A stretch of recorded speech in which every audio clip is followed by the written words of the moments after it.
Hello, dear children. I hope all of you are safe and secure inside your homes. In today's video, we will talk about the Constituent Assembly,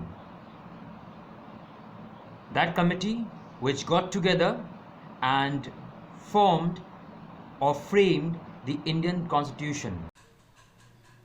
A constitution is a set of rules that guides how a country, state, or other political organization works.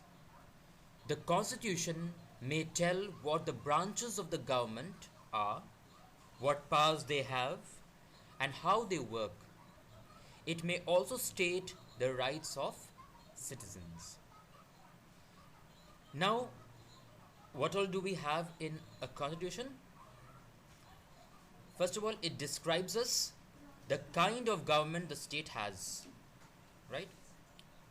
Second, the powers and functions of the three branches of government, that is, the legislature, the executive, and the judiciary. The third, the people's rights and duties, that is, the fundamental rights and the duties. And the fourth, the working of the different government institutions. Now, what is the Constituent Assembly?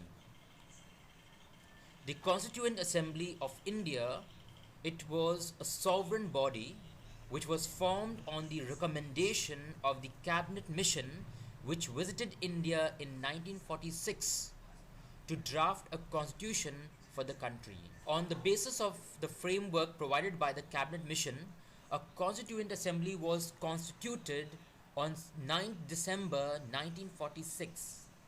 The constitution making body was elected by the Provincial Legislative Assembly constituting of 389 members who included 93 from princely states and 296 members from the British India.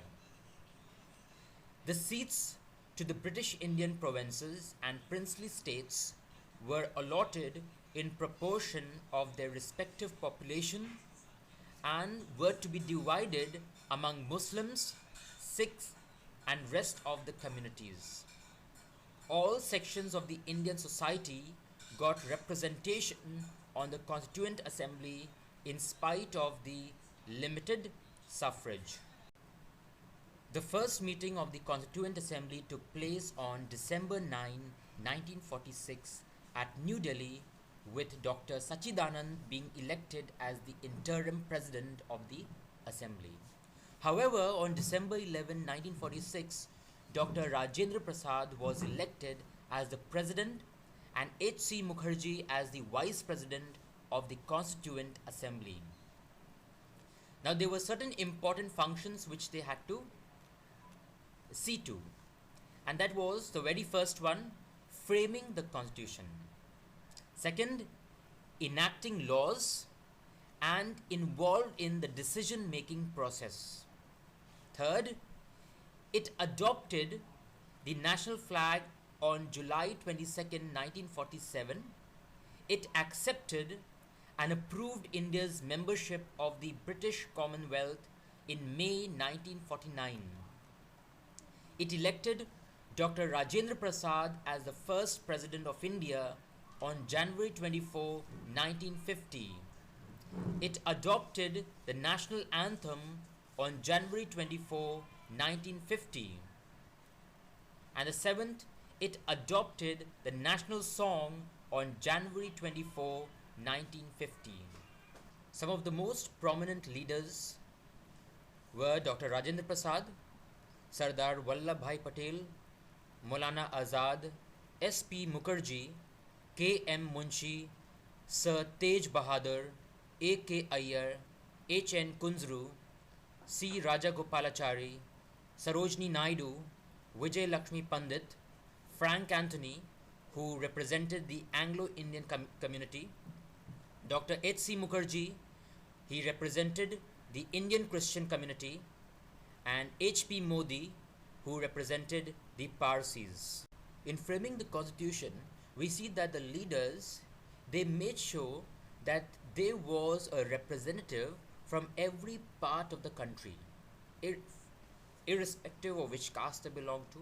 That means there was a representation from every community, every caste, every region, so that when a constitution is put together, a constitution is made, the rights and responsibilities of every region can be taken into consideration. Now, this is what makes our constitution one of the greatest constitution of the world. The Indian constitution was inspired by many constitutions around the world. For instance,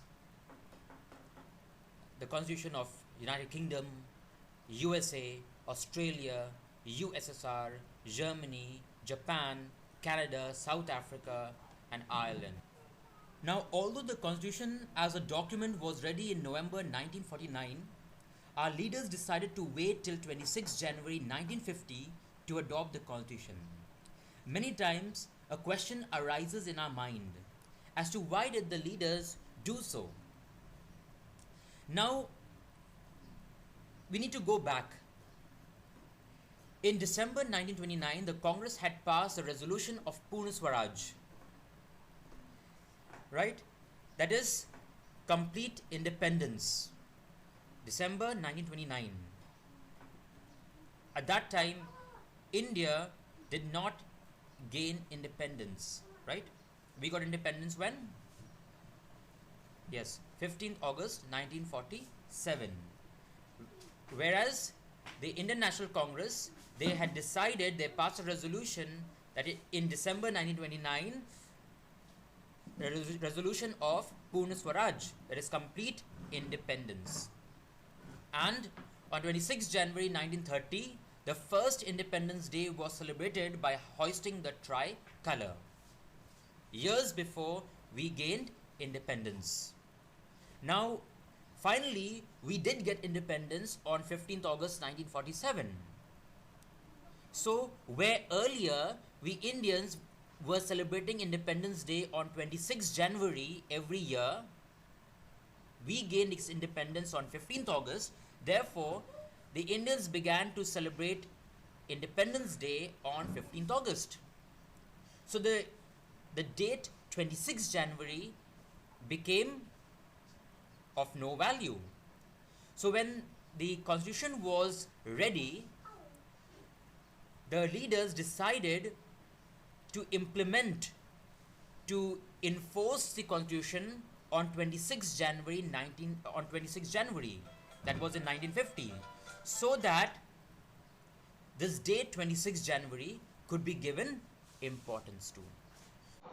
So we end this video here, and we'll be back in the next video talking on the features of the Indian Constitution.